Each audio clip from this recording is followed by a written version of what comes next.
Hello internet, my food is going cold. I have to be somewhat quick before my roommate comes in so that this doesn't become awkward.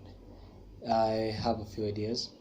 I want to talk about proving the existence of God, or more proving the higher, like God existing is in the higher probability than Him not existing. I think that would be fairer to say. Higher probability. I run my mouth sometimes. I want to talk about the two, what I feel are the strongest arguments for atheists when they argue against a supernatural deity. Right? So that's how I'm going to describe him. Right? That's God. It's a supernatural deity. It's because I want you to pull him out of religious contexts. All you're looking for is if there's a being who created everything. I'd say that's the most fundamental one. Is there a being who created all things, who created all physical reality? And I think I'd argue for two things. I'd say the two strongest arguments are A, there's no way to prove that God exists, and B, if God exists, then why is there evil? And for most atheists, B is usually the thing. I read that somewhere.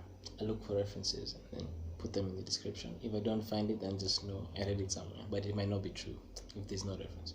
So two arguments. I'm going to start with the second one. Now, for the second one, we're going to do two things. We're going to assume God. We're going to assume a benevolent God, and we're going to assume a non-benevolent God. Now, when you assume a benevolent God and we ask the question, so if there is God, then why is there evil? Then what happens is it directly points to free will, because this argument has been made many times. God cannot intervene with our free will, because that's what makes us autonomous beings, able to make decisions and all that stuff. The only way we can be autonomous and make good decisions if we are inherently good. And the funny thing about good is you need to know what's good, and then you need to have the wisdom to follow through with what's good, even though sometimes it might be to your loss, for example. So the most direct one is simply the lack, like the known, like he does not want to intervene in the free will. Okay, fine. Now, people usually argue about good as if it's a construct. So they usually say, like, why didn't he just make us good? But now you see, the thing is, he can't just make us good, for example, because good is a descriptor more than a thing, because that's how people describe it, like as a thing. It's a descriptor of, let's say, actions that have favorable consequences to you or favorable consequences to him, God now himself. So I mean, there are many ways of looking at it. Like, you could look at goodness, and goodness could be a thing. But the idea here is that your free will has higher value than you being made good. Because if you're made good, then you have to be unable to see evil, yeah? Because that's the thing about evil. It's like, once you're aware of it, it changes everything. Evil is a corruption of good, yeah? That's pretty much what it is. And once you kind of understand how a good thing can be corrupted, then the chances of you corrupting it are high. And once many people know it, then the chances of them corrupting it are even, like having one person at least corrupt it, then are even high. So the only way to create an autonomous being who is good from the ground up, like learning and then all the way to death, is if he cannot see evil, or if he is born perfect. And I think you could make an argument that that's not what anyone wants, right? Perfection sounds nice, but we understand life as this mixture of happiness and sadness, joy and suffering, and all those things. And all those things have value, even though sometimes you don't want them, because they build you and you become better than if you are this perfect being, which is saying something, because you understand both spectrums. You understand good, you understand evil, and you have learned to choose good. And that's better than a being who just understands how to choose good. So that's with a benevolent God, right? Now, if a person makes the argument of, let's say, I have the free will, I have made good choices, but because of other people's choices, then I have been affected, then you could make the argument of, you are not a singular creation. You're not one thing. You are one thing that exists in a sea of things. And when all those things are are interacting with each other, then you will be affected. So you are not creation, you are a part of creation. He makes this one big thing and you're a piece of that one thing. And the entire thing, right, could be good, but the one thing could be stressed, and that one thing could be you. And that's the idea of other people exercising their free wills could affect you, right? But you're a part of a system, and he can't intervene with your free will, but he also can't intervene with my free will, and I could do things which undermine your free will, right? So the task is for all of us to use our free will to know good, to know evil, and to choose good. So have your knowledge proper, then translate your knowledge into wisdom, and then when you're given good and evil, you choose good. Now we're gonna go back to let's say a non-benevolent God. Not even really non-benevolent, just a God who doesn't have he doesn't need to be benevolent, because that's what is assumed in religion, that God loves you, for example. We're gonna go to a God where I will say the only thing that we can validate is the fact that he created all things. That is it, nothing else. And in that one, it's actually simple, and I think I've already explained it. Why should he bother defending you from evil?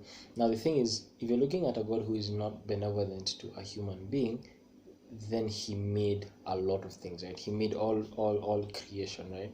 And everything has its value, and you happen to be one of the highest ones, right? Because of your intellect and your free will, you happen to be one of the most autonomous beings that he has made, at least in our region, right? Whatever, like in the little knowledge you know. And the idea is, why should he be benevolent to you, right? To the very least, he should be faithful to the entirety of creation, all space and all time, right? But you're just a cog in all that, and you're a very, very small cog in it.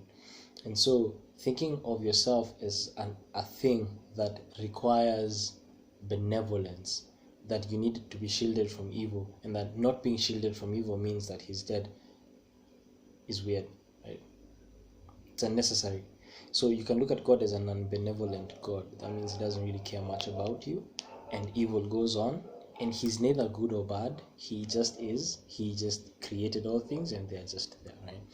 Now it's somebody might point to the fact that, yeah, but he has the power to change things, but he doesn't change things. And I'd still point back to, he doesn't really need to. He's an autonomous being himself. But I could also point back to I think I forgot what I wanted to say.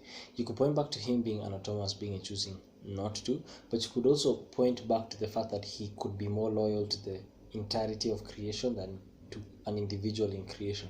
So you undergo suffering, but your suffering is important because it plays a key moment in the future, and everything is tied together. There's only one creation. There's a grand design. There's only one watch. Only one watch was made. This one watch has many parts inside it. These parts inside it have parts inside it. You happen to be a very, very part of a part of a part of a part of a part of a part of a part. Now the thing is, sometimes to perfect the watch, right, to make it be more precise, he might have to tighten one screw. You might just happen to be the screw. And so tension is applied to you for the betterment of the entire thing, but not necessarily for the betterment of the screw that has been excessively tightened. You could make the argument that is more loyal to the creation than to you, but I think if you remove the idea of benevolence, that entire argument falls apart, which is if there is evil, then God cannot exist. So I'm going to jump to the second one 9 minutes later, god damn it, which is, if God exists. Now I think we can state easily God, we cannot prove that God exists. But what we can do is we can look at things which suggest that there is a supernatural deity who might have made all things. And I'd say the first one is the fact that we all exist. And I will state outrightly, it is not a strong argument, but it is an argument. So all things exist, yeah. And within our physical reality, we know things have to come from things. Something cannot come out of nothing, right? So what happens is you can point to the universe and say something cannot come out of nothing, so it must have come from something, and that something is God. And you can argue, then what if this God was made? Then that God isn't a God. Whoever made that God is God. And then you can pretty much go all the way to the chain, all the way to the beginning. And to the beginning, you're going to find a thing called an uncaused cause, which is pretty much a being, a supernatural deity who was not created. Now, you can't really say he existed forever. I think you can say he might or might not have existed forever, but that's a quality which is mutually exclusive to the fact that he has not been caused by any other thing. The reason I'm saying it's not very strong is, if it's easy to assume that there's a being who has not been caused by anything, then we can point back to the universe or anything that's been created within our physical reality and say, how don't we know that this thing is also an uncaused cause, right? It's a something that came out of nothing, because there's no requirement for a something which has come from nothing to exist forever, right? So you can say that, but then the thing is, at least to much of our knowledge, it's highly probable for something to have come from nothing, mostly things in our physical reality, than something to have come out of nothing. So that's what I'm saying. It's an argument, but not a very strong one. The second one I feel is stronger, and I'll even say it outrightly, it's a belief. Everything seems to be very, very connected and predetermined. That means that for a universe that could or could not have been created at random, you keep finding things which seem predetermined. I'll give you an example, something called like the natural moral law, which is instilled in every one of us, which is a simple rule that humans seem to follow, which is do good and avoid evil. And it's a very simple rule, but we are absolutely unable to contradict it. All our actions will do good and all our actions will avoid evil. And what happens is, when you do evil, what happens is you usually have a misunderstanding of good. So when a bank robber goes to the bank and gets caught, him going to the bank was a good for him. He was going to get money, right? And the thing is, you can do that with everyone, even people who intentionally hurt themselves to feel the pain. The pain itself is usually a release, and that release is usually pleasurable. So there's pain, but the pleasure of the release overwhelms the pain, and that's the reward they get, and the reward is good. And so the rule, do good and avoid evil, is something we can't contradict, and it seems preset. That means when you're born, it's already there. And a lot of these rules are scattered all over creation. So you find something like the golden rule, for example, like all things which have been made seem to have this ratio that they've been made to. And you see the ratio on a palm, you see the ratio on a leaf, or you have all these physical properties like something like gravity, right, which follows such a clear set, whose behavior is so very, very clear set, right? And then you have all these things which intermingle together in such a precise way that if anything goes wrong, it just messes the balance just a bit, everything goes off, right? And because everything is built in that specific way, then you have all these things manifesting, things like us, by the way. And what I'm arguing is, there is a lot of design in the world. Everything seems to have been well thought out.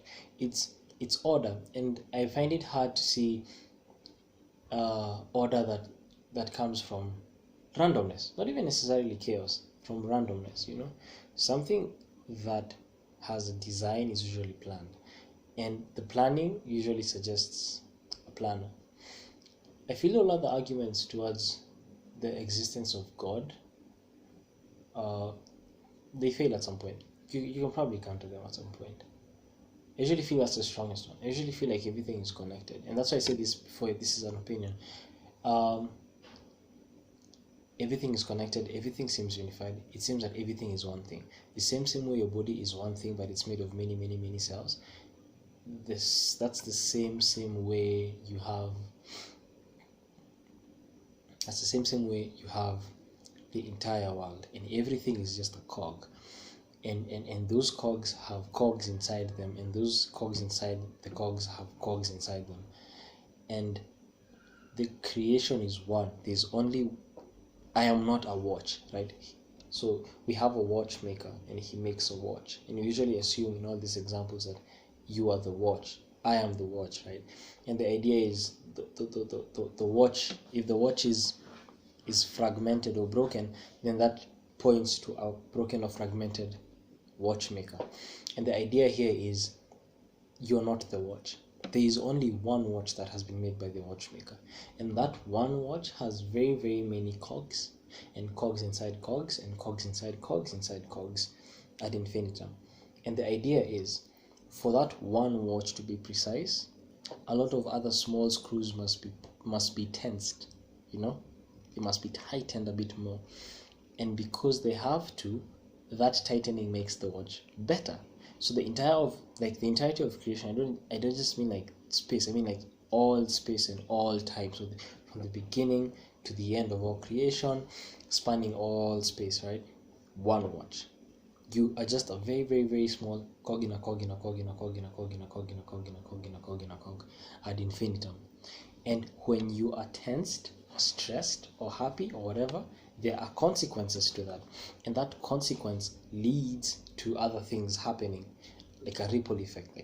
And that ripple effect becomes an action, and then it has other ripple effects happen. And the thing is, it's like a thing that has been created but is constantly creating itself through time. So only one watch, but you just happen to be a piece of that watch. And the watch, even though it's created, our actions create the watch through time, right? So such design seems to point to a designer, and I think the designer is God. Now the thing is, the other arguments you could hit on, like the non-physical aspect of a human being. If you believe in a soul, I feel that's another argument. But the existence of a soul, so the existence of a non-physical thing within a physical reality, is a pointer of things existing outside our physical reality. Because that soul has to come from somewhere. So I mean, you could point to other things, but I usually feel like the soul one I feel is somewhat strong. I'll have another video explaining the soul, but I usually feel the design explanation is pretty strong by itself. Now, maybe I'm missing something. If I'm missing something, let me know. I will see you guys. Hopefully my food is not cold. It's probably 30 minutes before I actually even touched it.